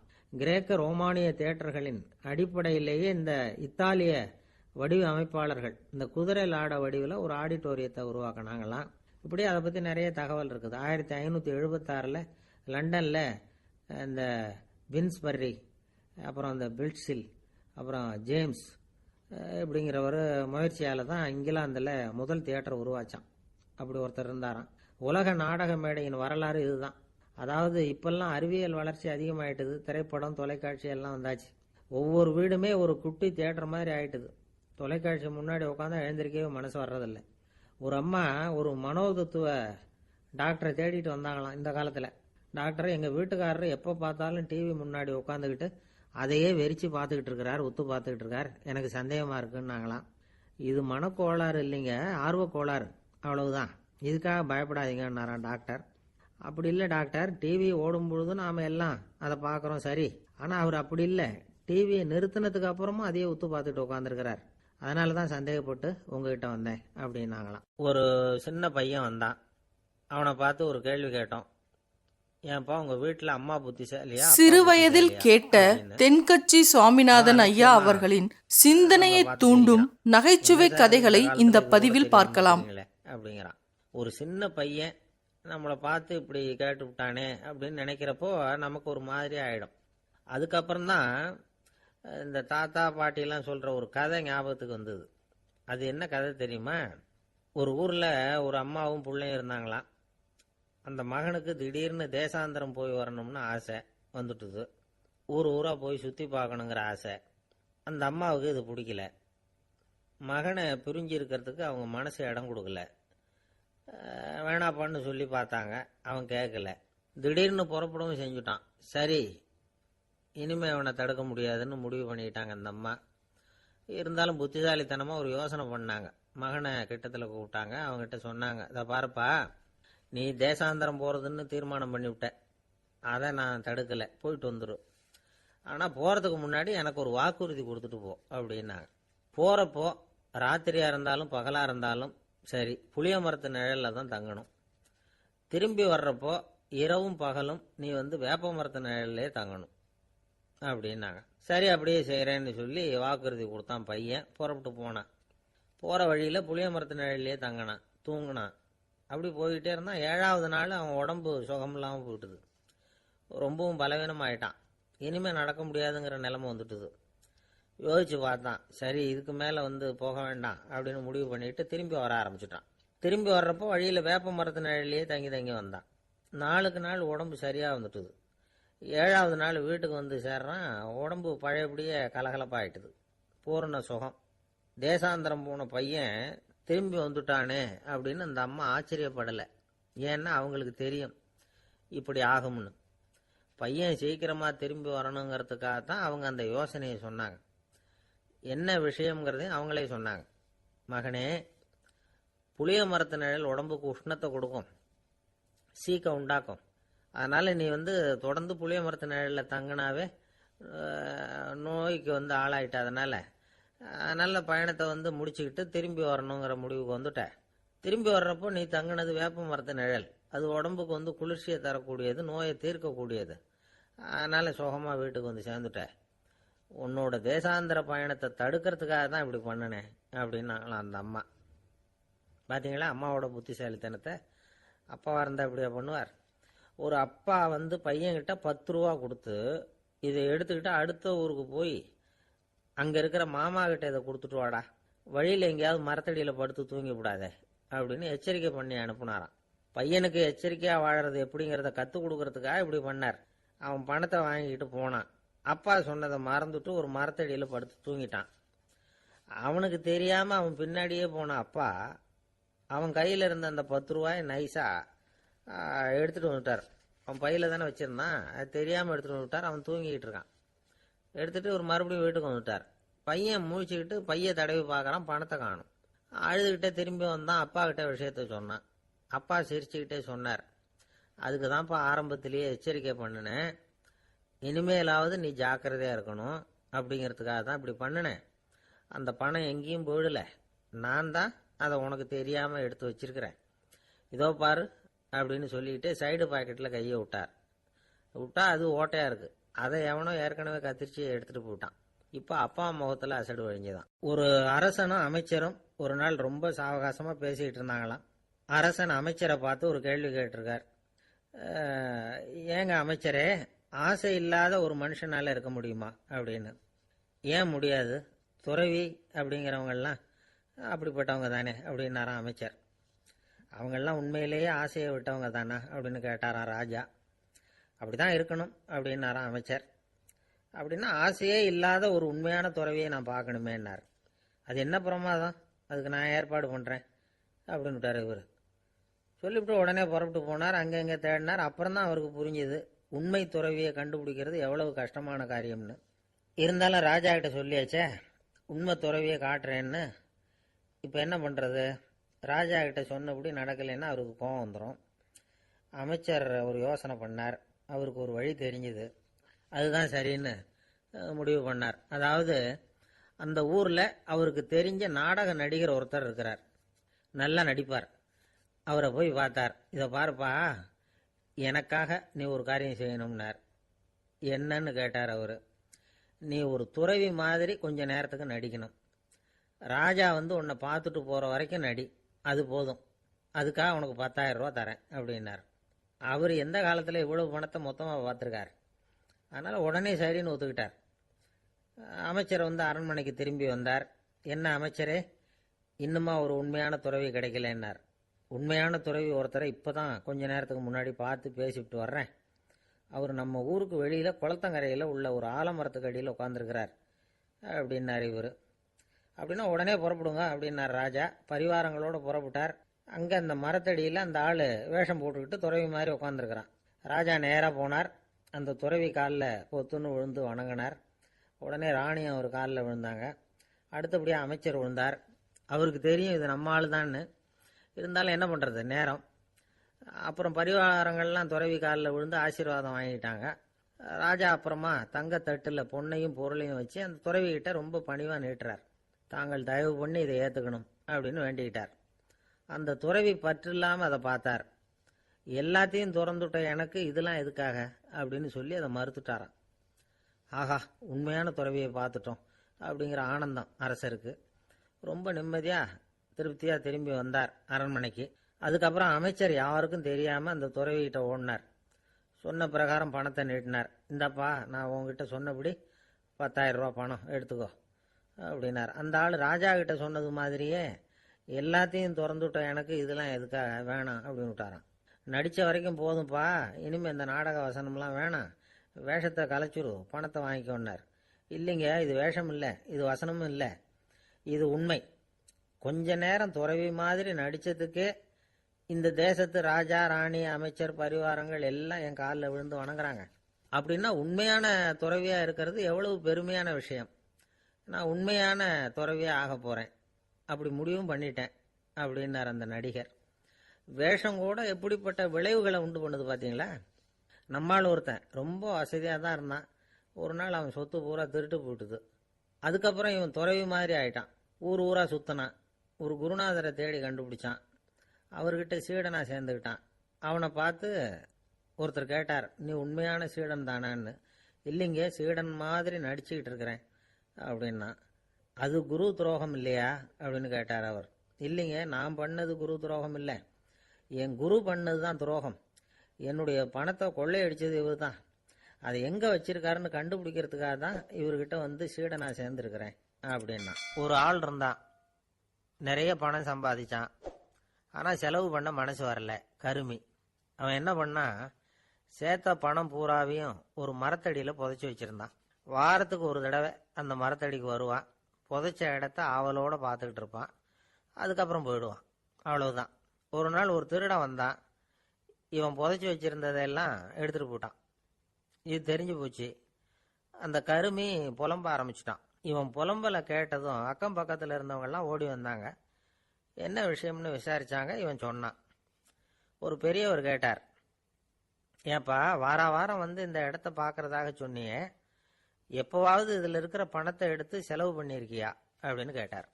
நான் அப்பப்போ வந்து அதை பார்க்கறது தான் வழக்கம், அதை தொட்டதே இல்லைன்னு அவன். சரி, அப்படின்னா இப்போவும் நீ அதே மாதிரி வாரம் ஒரு தடவை வந்து இந்த இடத்த பார்த்துட்டு போகலாமே அப்படின்னாராம் அந்த பெரியவர். அதுவும் சரிதானே, எவ்வளவு காலமானாலும் அவன் அந்த பணத்தை எடுத்து செலவு பண்ண போறதில்ல. அப்படி இருக்கிறப்ப உள்ளே பணம் இருந்தாலும் ஒன்று தான், இல்லாமல் போனாலும் ஒன்று தான். இதிலிருந்து என்ன புரியுதுன்னா, ஒருத்தர்கிட்ட இருக்கிற பணத்தை கொண்டு அவர் பணக்காரரா ஏழையா அப்படின்னு முடிவு செய்கிறது சரியில்லை. அந்த செல்வத்தை அனுபவிக்கிற திறன், பயன்படுத்துகிற திறன், அதை வச்சு தான் அவர் ஏழையா பணக்காரரா அப்படிங்கிறத நிர்ணயம் பண்ணணும். அதுதான் சரி. செலவு பண்ண தெரியாதவன் சேகரம் பண்ணிகிட்டே இருக்கிறதுனால என்ன பிரயோஜனம்? தலைமுடியே இல்லாதவன் தாராளமாக சீப்புகளை வாங்கி சேகரம் பண்ணுறது மாதிரி தானே இது. சில சமயம் செலவு பண்ண நாம் தயாராக இருந்தால் கூட அந்த செல்வம் நமக்கு பயன்படுறதில்ல. அரேபியாவில் ஒரு நகை வியாபாரி விலை உயர்ந்த முத்துக்களை எல்லாம் அவர் வச்சு வியாபாரம் பண்ணிக்கிட்டு இருந்தார். அவர் ஒரு சமயம் ஒரு பாலைவனம் வழியாக போயிட்டு இருக்கிறார் ஒட்டகத்தில். அப்போ திடீர்னு கடுமையான புயல் வீச ஆரம்பிச்சுட்டுது. திசை தவறி இவர் எங்கேயோ வந்துட்டார். கூட வந்தவங்களையும் காணலை, எங்கே போனாங்களோ தெரியல. இவர் ரொம்ப பயந்து போய் அங்கேயும் எங்கேயுமா அலைஞ்சு திரியிறார். வழியே தெரியல. பசி கடுமையாயிட்டுது. ஒட்டகத்து முதுகில் ஒரு மூட்டை இருந்தது. அதை பிரித்து பார்த்தார். உள்ளே ஏதாவது இருக்கான்னு தேடி பார்க்குறார். அது வரைக்கும் கண்ணில் தட்டுப்படாத அபூர்வமான ஒரு பை கண்ணில் பட்டுது. ஆஹா, அதில் ஏதாவது சாப்பிட்றதுக்கு இருக்கும் அப்படின்னு நினச்சி ஆவலாக அதை பிரித்து பார்க்குறார். அந்த பையில விலை உயர்ந்த முத்துக்கள் நிறைய இருந்துதான். அப்பதான் அவர் நினைச்சாராம், விலை உயர்ந்த முத்துக்கள் கூட சாப்பிட்றதுக்கு உணவாக முடியாது அப்படிங்கிறத புரிஞ்சுக்கிட்டாராம். எந்த நேரத்தில் எது நமக்கு தேவையோ அது நமக்கு தாராளமாக கிடைக்கணும். அப்படி அது கிடைக்கிறதுக்கு நம்மகிட்ட இருக்கிற செல்வம் பயன்படணும். அது நமக்கும் பயன்படலாம், நம்ம மூலமா அடுத்தவங்களுக்கும் பயன்படலாம். அதுதான் செல்வத்தின் பயன். ஒரு மரத்தடியில் ஒருத்தன் உட்காந்து அழுதுகிட்டு இருந்தான். அந்த பக்கமாக வந்த இன்னொருத்தன் ஏப்பா அழுதுகிட்டு இருக்கிறேன்னு கேட்டான். இந்த இடத்துல தான் பூமிக்கு அடியில் பணம் இருக்குது, புதைச்ச இடம் தெரியல, அதான் அழறேன் அப்படின்னா. நல்லா ஞாபகப்படுத்தி பாரு, எந்த இடத்துல புதைச்ச அப்படின்னு கேட்டான் இவன். அது எப்படி எனக்கு தெரியும், புதைச்சி வச்சிருக்கிறவன் நான் இல்லையே, எங்க எதிர்த்த வீட்டுக்காரன் அப்படின்னானா இவன். அந்த ஆள் என்ன கண்ணா புண்ணான்னு திட்டிவிட்டான் சார், அதை நினைச்சா எனக்கு ரொம்ப வருத்தமா இருக்கு அப்படின்னு சொல்லி கவலைப்பட்டார் ஒருத்தர். இதுல கவலைப்படுறதுக்கு என்ன இருக்குது அப்படின்னாரு ஒரு பெரியவர். அவர் ஒரு மகான். என்ன சார் இப்படி சொல்றீங்க, ஒருத்தர் நம்ம பார்த்து திட்டுனா வருத்தமா இருக்காதா அப்படின்னார். அது எப்படி வருத்தமா இருக்கும், திட்டுறதுங்கிறது என்ன, அது வெறும் சத்தம் தானே அப்படின்னார் அந்த பெரியவர். நம்ம ஆளுக்கு தலையை பிச்சுக்கலாம் போல இருந்தது. இருக்காத அப்படின்னா நமக்கு அப்படித்தானே தோணுது. அந்த பெரியவர் சொல்றது ரொம்ப பெரிய விஷயம். அதை நாம புரிஞ்சிக்க முயற்சி பண்ணலாம்னா நடைமுறை வாழ்க்கைக்கு அது ஒத்து வர்றது மாதிரி தெரிய மாட்டேங்குது. இருந்தாலும் அந்த பெரியவர் அதுக்கு என்னதான் விளக்கம் கொடுக்குறாருன்னு பார்ப்போமே. ஒரு ரயில் போயிட்டு இருக்கு, அதில் ஒரு சாது போயிட்டு இருக்கார். அந்த ரயில் அவர் ஹரித்வாரம் போயிட்டு இருக்கார். அவர் ரயிலில் ஏகப்பட்ட கூட்டம். நம்ம ஊர் ரயில் கேட்க வேணும், டிக்கெட் வாங்கிட்டு கொஞ்சம் பேர், வாங்காத கொஞ்சம் பேர். அது என்னத்துக்கு அனாவசியமாக டிக்கெட் அப்படிங்கிற நினப்பில் பாதி பேர். இந்த கூட்டத்துக்கு மத்தியில் அந்த சாதுவும் போயிட்டு இருக்கிறார். உட்கார்றதுக்காக இருந்த இடத்துல ஒரு ஆள் படுத்திருக்கிறான், கொஞ்சம் முரட்டு ஆசாமி. அவன் காலு பக்கத்தில் கொஞ்சோண்டு இடம் பாக்கி இருந்தது. அந்த இடத்துல இந்த சாது உட்காந்துருந்தார். மெதுவாக உட்காந்துக்கிட்டார் போய். ஆனால் அந்த ஆள் ராத்திரி பூரா இவரை காலால் உதச்சிக்கிட்டே இருக்கிறான். அது இவருக்கு ரொம்ப அவமானமாக பட்டுது. அதனால துக்கம் ஏற்பட்டது. இருந்தாலும் அதை ஒரு மாதிரியாக சகிச்சுக்கிட்டே இவர் வந்து சேர்ந்தார். பொழுது விடிஞ்சது. அந்த சாது ஹரித்வார் வந்து சேர்ந்தார். அங்கே ஒரு பெரிய ஞானியை சந்திச்சார். ராத்திரி ரயிலில் அந்த ஆள் உதைச்சதையும் அதனால தனக்கு ஏற்பட்ட துக்கத்தையும் இந்த சாது அந்த ஞானிகிட்ட சொன்னார். சொல்லிவிட்டு, ஏன் சுவாமி, எனக்கு துக்கம் ஏற்பட்டதே அது தப்பா அப்படின்னு கேட்டார். தவறுதான்னார் அந்த ஞானி. உனக்கு இன்னமும் தேக அபிமானம் போகலைங்கிறது தான் அது காட்டுது. அஷ்டாவக்கரர் என்ன சொல்றார் தெரியுமா, உண்மையான ஞானி யாராவது தன்னை வந்தனை செய்தால் அதற்காக சந்தோஷப்பட மாட்டார், யாராவது நிந்தனை செய்தால் அதற்காக வருத்தப்பட மாட்டார் அப்படின்னு சொல்றார். நிந்தனைங்கிறது ஒரு ஒலி தான். தேகாபிமானம் இருக்கிற வரைக்கும் இந்த ஒலி நம்மளை வேதனைப்படுத்தும். நான் தேகம் இல்லை, ஆத்மா அப்படிங்கிற நினைவு இருந்தா இந்த ஒலி நம்மளை பாதிக்காது. மனு என்ன சொல்றார் தெரியுமா, ஒரு சாதகன் பாராட்டுதலை விஷம்னு நினைச்சு பயப்படணும், அவமானத்தை அமிர்தம்னு நினைச்சு சந்தோஷப்படணுங்கிறார். அவமானப்பட்டா கவலைப்படாம எப்படி இருக்க முடியும் அப்படின்னு தான் நமக்கு தோணும். அதனாலதான் நம்மள யாரும் இதுக்கு உதாரணமா யாரையும் காட்ட முடியல. புத்தரையும் கபீரையும் உதாரணமா காட்டுறாங்க. அவங்களுக்கெல்லாம் அவமானம் ஏற்பட்டப்போ கவலையே படலையாம். புத்தரை அவமானப்படுத்தணுங்கிறதுக்காக கௌசாம்பி ராணி ஒரு இளம் பெண்ணை கொலை பண்ணி சடலத்தை புத்தர் குடிசைக்கு முன்னாடி போட சொன்னார். போட்டாங்க. புத்தர் தான் அந்த பொண்ணை கெடுத்து கொலை பண்ணி விட்டாருன்னு எல்லாரும் நினைச்சாங்க. ஆனா புத்தர் இதை பத்தி கவலையே படல. அப்புறமா உண்மை தெரிஞ்சதும் புத்தர் புகழ் இன்னும் அதிகமாயிட்டது. ஒரு பெரிய சபையில ஒரு மோசமான பொண்ணு நுழைஞ்சி தனக்கும் கபீருக்கும் சம்பந்தம் உண்டுன்னு சொன்னா கபீர் கவலைப்படல. அவங்க மாதிரியெல்லாம் நாமளும் இருக்க கத்துக்கணும்.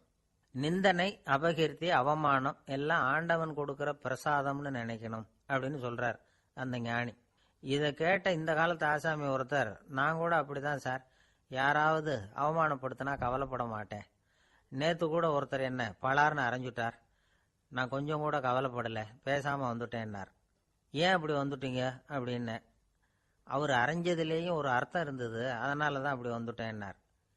ஏன் அரைஞ்சாருன்னு கேட்டேன். 10 வருஷத்துக்கு முன்னாடி 15 ரூபா அவர்கிட்ட கடன் வாங்கினேன், அதை கேட்டு கேட்டு பார்த்துட்டு கடைசியாக தான் அரைஞ்சார் அப்படின்னார். ஆண்டவனுடைய பிரசாதம் இவருக்கு அடிக்கடி கிடைக்கும் போல இருக்கு. ஒரு பல்கலைக்கழகம், அங்கே ஒரு இலக்கிய பேராசிரியர், அவர் பாடம் நடத்திக்கிட்டு இருந்தார். ராபர்ட் பிரவுனிங் எழுதிய கவிதைகளை பற்றி சொல்லிட்டு இருக்கிறார். மாணவர்களும் ரொம்ப அக்கறையாக அதை கேட்டுக்கிட்டு இருக்கிறாங்க. ஒரு குறிப்பிட்ட கவிதையை பற்றி சொல்லும் பொழுது அந்த பேராசிரியருக்கே ஒரு சந்தேகம். அதாவது அந்த கவிதையின் சரியான அர்த்தம் என்னங்கிறதுல சந்தேகம். பேராசிரியர் யோசனை பண்ணார். அந்த கவிதையை முழுசாக புரிஞ்சிக்க முடியல. அதனால் மாணவர்களை பார்த்து சொன்னார், மாணவர்களே, ஒரு நாள் பொறுத்துங்க. இந்த கவிதையை எழுதின கவிஞர் எங்கள் வீட்டுக்கு பக்கத்தில் தான் இருக்கிறார். இன்னைக்கு சாயந்தரம் நான் அவரை நேரிலேயே போய் பார்க்குறேன். பார்த்து இதுக்கு என்னங்க அர்த்தம்னு கேட்டுட்டு வந்துடுறேன். அதுக்கப்புறம் உங்ககிட்ட சொல்கிறேன் அப்படின்னாராம். அன்னைக்கு சாயந்தரமே அந்த பேராசிரியர் கவிஞரை தேடிக்கிட்டு போயிட்டார். கவிஞர் அவங்க வீட்டில் அவர் பாட்டு உட்காந்துருந்தாராம். இவர் போய் அவர் முன்னாடி உட்காந்தார். அப்புறம் கேட்டார், ஐயா, அந்த கவிதையின் முழு பொருள் என்னன்னு தெரிஞ்சுட்டு போகிறதுக்காக வந்திருக்கிறேன் அப்படின்னாராம். எந்த கவிதை அப்படின்னாராம் அவர். இவர் அந்த கவிதையை சொல்லியிருக்கார். கவிஞர் கொஞ்சம் யோசனை பண்ணிவிட்டு அப்புறம் சொன்னாராம், பேராசிரியரே, நீங்கள் கொஞ்சம் தாமதமாக வந்துட்டீங்கன்னாராம். இவருக்கு ஒன்றும் புரியல. நீங்கள் என்ன சொல்கிறீங்க? நான் தாமதமாக வந்துட்டேன்னா? நீங்கள் தான் உயிரோடு இருக்கிறீங்களே, அப்படி இருக்கும்பொழுது நான் தாமதமாக வந்துட்டேன்னா அது எப்படி அப்படின்னு இவர் குழம்பியிருக்கிறார். இப்போ கவிஞர் சொன்னாராம், ஐயா, நான் உயிரோடு இருக்கிறேன்னா இல்லையாங்கிறது முக்கியம் இல்லை. நான் அந்த கவிதை வரிகளை எழுதினப்போ 2 பேருக்கு அதோட அர்த்தம் தெரிஞ்சிருந்தது. இப்போ ஒரே ஒருத்தருக்கு தான் அதோட அர்த்தம் தெரியும் அப்படின்னாராம். பேராசிரியர் யோசனை பண்ணியிருக்கார். அப்படின்னா அந்த ஒருத்தர் கவிஞர் ராபர்ட் ப்ரௌனிங்கை தவிர வேற யாரா இருக்க முடியும்? இவர் தான் அப்படிங்கிறத அவர் மனசில் நினச்சிக்கிட்டார். அதனால சொன்னார், ஐயா, நான் தாமதமாக வரல, அந்த கவிதையின் பொருள் என்ன அது சொல்லுங்கன்னார். பேராசிரியரே, நான் சொல்கிறது உங்களுக்கு புரியலன்னு நினைக்கிறேன். நான் இந்த வரிகள் எழுதினப்போ 2 பேருக்கு அதோட அர்த்தம் தெரிஞ்சிருந்தது. அந்த 2 பேர் யாருன்னா, ஒருத்தர் ராபர்ட் ப்ரௌனிங், அதாவது நான், இன்னொருத்தர் கடவுள். இப்போ அது கடவுளுக்கு மட்டும்தான் தெரியும். நானே இதை பற்றி பல தடவை யோசனை பண்ணி பார்த்தேன். இது ரொம்ப அழகானது, ஆனாலும் ரொம்ப வழுக்கலானது. அதை பிடிச்சிட்டோம்னு நினைச்சிட்டு இருக்கும்போது சிறுவயதில் கேட்ட தென்கட்சி சுவாமிநாதன் ஐயா அவர்களின் சிந்தனையை தூண்டும் நகைச்சுவை கதைகளை இந்த பதிவில் பார்க்கலாம். தெரியும், அதை நான் உணர்றேன். ஆனால் நீங்கள் என்னை மன்னிக்கணும். எனக்கே கூட அதை என்னால் விளக்க முடியல. அப்படி இருக்கும்பொழுது உங்களுக்கு எப்படி அதை நான் விளக்க முடியும் அப்படின்னாரா அந்த கவிஞர். அனுபவிக்கப்படக்கூடிய எல்லாமே விளக்கப்படக்கூடிய ஒன்றல்ல, விளக்கப்படும் எல்லாமே அனுபவிக்கப்படக்கூடிய ஒன்றல்ல அப்படிங்கிறது ஞானிகளுடைய கருத்து. அதுக்காக தான் அந்த சம்பவம். வாழ்க்கையில் நீங்கள் தொடர்ந்து ஆய்வு செய்து கொண்டே இருக்கக்கூடிய விளக்கங்களை ஒருபோதும் அடைய முடியாத பரிமாணங்கள் இருக்கிறதுனால தான் அது அலுப்பு தட்டாமல் இருக்குது. உங்களால் நிறைய அனுபவிக்க முடியும். இருந்தாலும் நீங்கள் அனுபவித்து அறிந்த விஷயங்கள் கூட வார்த்தைகளால் விளக்கப்பட முடிவதில்லை அப்படிங்கிறது பெரியோர் சிந்தனை. இதெல்லாம் ஒரு பக்கம் இருக்கட்டும். நமக்கு தெரிஞ்ச பேராசிரியர் ஒருத்தர் 1 மணி நேரம் ரொம்ப விவரமாக வகுப்பு எடுத்தார். கடைசியாக சொன்னார், மாணவர்களே, ரொம்பவும் எளிமையாக விளக்கமாக எல்லா விவரமும் சொல்லியிருக்கிறேன். அதனால் இதில் உங்களுக்கு சந்தேகம் வர்றதுக்கு வாய்ப்பே இல்லை. இருந்தாலும் கேட்க வேண்டிய கடமை கேட்குறேன். இது வரைக்கும் நடத்தினதில் யாருக்காவது ஏதாவது சந்தேகம் உண்டா அப்படின்னு கேட்டாராம். எனக்கு ஒரே ஒரு சந்தேகம்தான் சார் அப்படின்னு எழுந்திரிச்சு நிற்கிறான் ஒருத்தன். என்னன்னு கேட்டாராம். இது வரைக்கும் நீங்கள் என்ன பாடம் சார் நடத்துனீங்க அப்படின்னானா அவன்.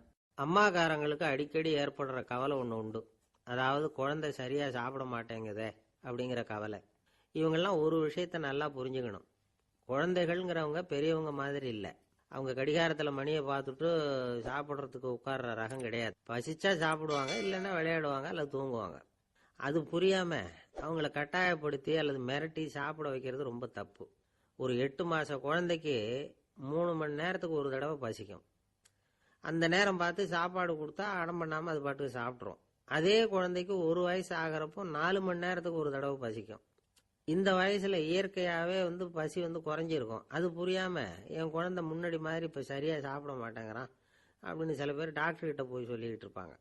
இன்னொரு விஷயம், ஒரு குழந்தைக்கு வயசு அதிகமாகிற வேகத்துக்கு உடம்பு எடையும் அதிகமாகிக்கிட்டே போகாது. உடம்பு எடை அதிகமாகிற வேகம் குறைஞ்சிக்கிட்டே வரும். 6 மாத குழந்தைக்கு ஒரு வாரத்தில் 150 கிராம் எடை கூடும். ஒரு வயசில் வாரத்துக்கு 71 கிராம் எடை கூடும். இது புரியாமல் அதிகமாக சாப்பாட்டை கொடுத்து குழந்தைய கஷ்டப்படுத்தக்கூடாது. ஏன்னா அளவுக்கு மீறின உணவு அஜீரணத்தை உண்டு பண்ணிவிடும். குழந்தைக்கு ஒரு தட்டில் கொஞ்சமாக ஆகாரத்தை வச்சு கொண்டுகிட்டு போய் கொடுக்கணும். மலை மாதிரி குவிச்சு வச்சா அதை பார்த்ததுமே பசி அடங்கி போயிடும். அடித்து மிரட்டி பயமுறுத்தி குழந்தைய சாப்பிட வைக்கிற பழக்கம் இருக்குது பாருங்கள். அதுக்கு ஃபுட் ஃபோர்ஸிங் அப்படின்னு பேர். இப்படி பண்ணினா குழந்தைக்கு சாப்பாட்டில் விருப்பம் குறைஞ்சிரும். அதை கண்டாவே வெறுக்க ஆரம்பிச்சிடும். அது மாதிரி உளம் சார்ந்த பசி குறைவு, சைக்கோஜெனிக் அனோரெக்சியா, அது ஏற்படுமா. சாப்பாடுங்கிறதே ஒரு தண்டனை மாதிரி தோணும்.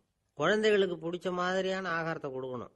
சத்து அதிகம் இருக்குங்கிறதுக்காக அதுக்கு பிடிக்காத ஆகாரத்தை கொடுத்து கட்டாயப்படுத்தக்கூடாது.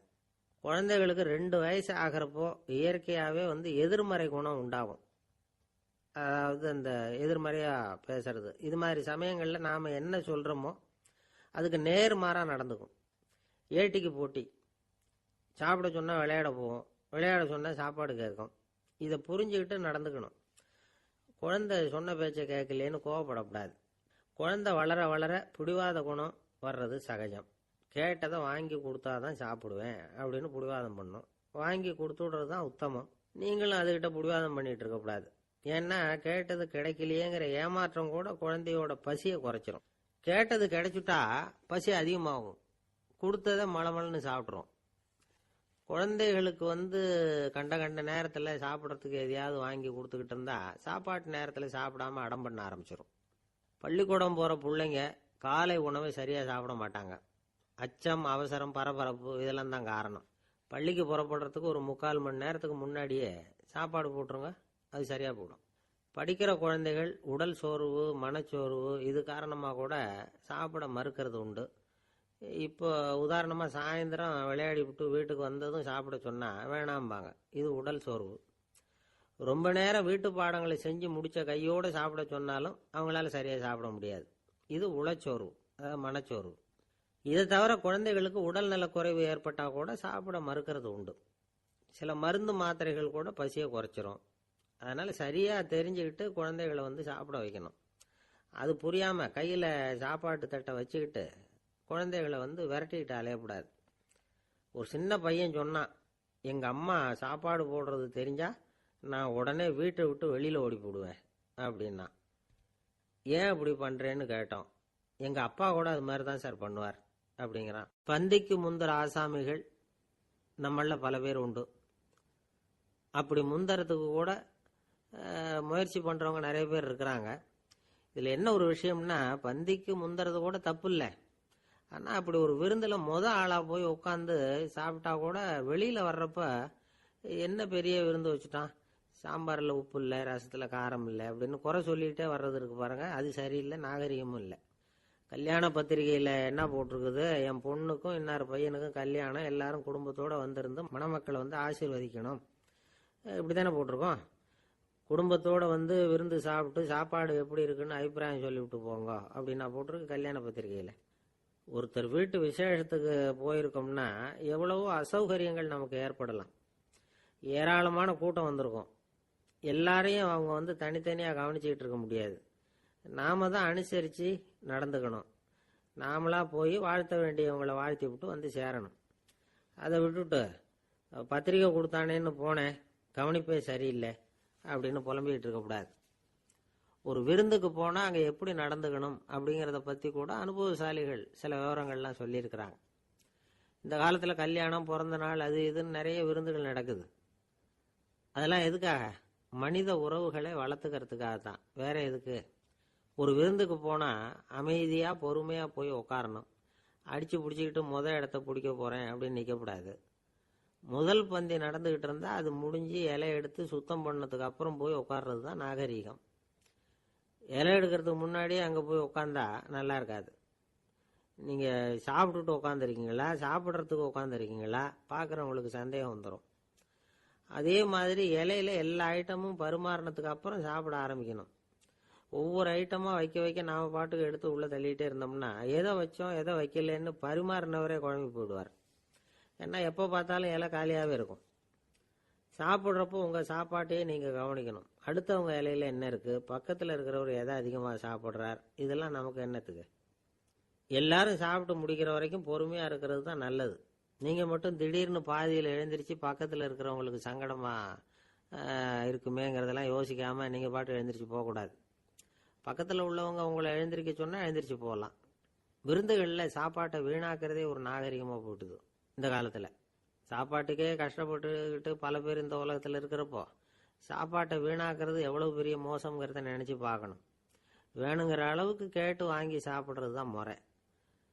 விருந்தில் இந்த பஃபே அப்படின்னு சொல்லி ஒரு முறை சொல்கிறாங்கல்ல, அதாவது உணவு வகைகளை எல்லாம் பொதுவாக ஒரு இடத்துல வச்சுடுறது, நமக்கு தேவையானதை நாமே எடுத்து ஒரு தட்டில் போட்டுக்கிட்டு சாப்பிட வேண்டியது.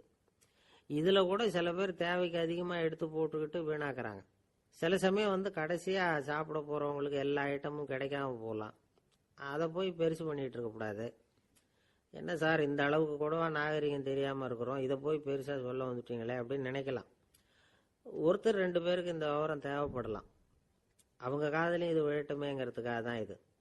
ஒரு பெரிய கல்யாண விருந்து நடந்துக்கிட்டு இருந்தது. விருந்து மண்டபத்து வாசலில் ஒருத்தர் நின்றுக்கிட்டு வர்றவங்களையெல்லாம் ரொம்ப மரியாதையாக வணங்கி உள்ளே அனுப்பி வச்சுக்கிட்டு இருந்தார். எப்படி தெரியுமா? வர்றவங்க கையெல்லாம் பிடிச்சி முத்தம் கொடுத்து அதுக்கப்புறம் உள்ளே அனுப்பி வச்சுக்கிட்டு இருந்தாராம். கூட்டம்லாம் முடிஞ்சதுக்கப்புறம் அவர்கிட்ட போய் கேட்டிருக்கிறாங்க, சார், நானும் எவ்வளவோ விருந்துகளுக்கு போயிருக்கிறேன், இருந்தாலும் இவ்வளவு மரியாதையாக வர்றவங்க கைக்கெல்லாம் முத்தம் கொடுத்து வரவேற்கிறத இங்கே தான் பார்க்குறேன் அப்படின்னு சொன்னாங்க. அதுக்கு அவர் சொன்னார், அட போங்க சார், நான் முத்தம் கொடுக்கல, முந்தின பந்திக்கு சாப்பிட்டவங்களே அடுத்த பந்திக்கும் வர்றாங்களான்னு மோந்து பார்த்து அனுப்பி வச்சுக்கிட்டு இருந்தேன் அப்படின்னார். ஒருத்தர் மனசில் நிம்மதி இல்லாமல் உட்காந்துருந்தார். என்ன சார் விஷயம் அப்படின்னு விசாரித்தேன். அகலக்கால் வச்சுட்டேன், அதுதான் அவதிப்படுறேன்னார். விவரமாக சொல்லுங்கன்னு. வீடு கட்டணும்னு ஆரம்பித்தேன், வேலை பாதியிலேயே நிற்கிது, கையில் பணம் இல்லை அப்படின்னார். இது மாதிரி ஆசாமிகள் பல பேரை நீங்கள் பார்த்துருக்கலாம். இவங்கெல்லாம் சுலபமாக மன அழுத்தத்துக்கு ஆளாயிடுறாங்க. மன உளைச்சல், அதாவது ஸ்ட்ரெஸ் அப்படின்னு சொல்கிறோமே, அதுக்கு அடிப்படையான சில காரணங்கள் உண்டு. அதாவது மிகையாக திட்டமிடுதல் அப்படிங்கிறதும் ஒரு முக்கியமான காரணம்.